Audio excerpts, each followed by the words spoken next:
অন্ধকার প্রেক্ষাগৃহের বিরাট পর্দায় ফুটে ওঠে রূপলী জগতের চরিত্ররা। তাদের সুখ দুঃখের সঙ্গে একাত্ম বোধ করি আমরা দর্শকরা। শতাব্দী পার করেছে চলচ্চিত্র। এতগুলি বছরে সারা পৃথিবী জুড়ে তৈরি হয়েছে অসংখ্য ছবি।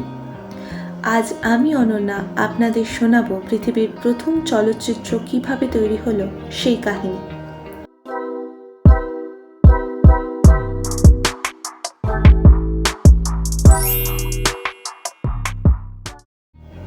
চলচ্চিত্র শিল্পের সূচনার কথা বলতে গেলেই উঠে আসে লুমিয়ার ব্রাদার্সের নাম। এই দুই ভাই মিলে সারা বিশ্বকে উপহার দিয়েছিলেন আধুনিক চলচ্চিত্র। বাণিজ্যিকভাবে সিনেমাকে মানুষের সামনে প্রথম তারাই তুলে ধরেন। তবে আজ আমি যার কথা বলবো তিনি লুমিয়ার ব্রাদার্সের মতো জগৎ বিখ্যাত না হলেও পৃথিবীর সর্বপ্রথম চলচ্চিত্র নির্মাতা তাকেই বলা হয়।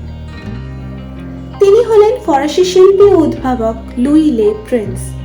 1888 সালের 14 অক্টোবর লুই তার তৈরি সিঙ্গেল লেন্স ক্যামেরা ও ফিল্ম স্ট্রিপ দিয়ে শুট করেন পৃথিবীর প্রথম চলচ্চিত্রটি, যা রাউন্ড হে গার্ডেন সিন নামে পরিচিত।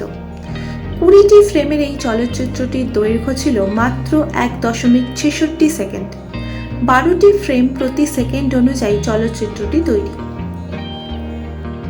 চলচ্চিত্রটিতে দেখা গেছে উত্তর ইংল্যান্ডের লিডসের রাউন্ডহেড ওকউড গ্র্যাঞ্জের এক ঝলক।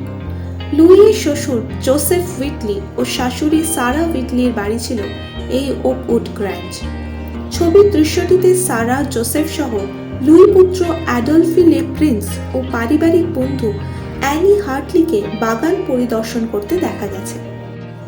স্বল্প দৈর্ঘ্যের বাস্তবিক চলচ্চিত্র হিসেবে রাউন্ড হে গার্ডেন সিনই পৃথিবীর প্রথম চলচ্চিত্রের তকমা পেয়েছে। এই ছবিটি নির্মাণের পিছনে লুইয়ের কোনো বাণিজ্যিক ভাবনা ছিল না লুমিয়ার ব্রাদার্সদের মতো। তবুও সিনেমাটোগ্রাফির জনক হিসেবে লুই লে প্রিন্সের নাম ইতিহাসের পাতায় স্থান করে নিয়েছে।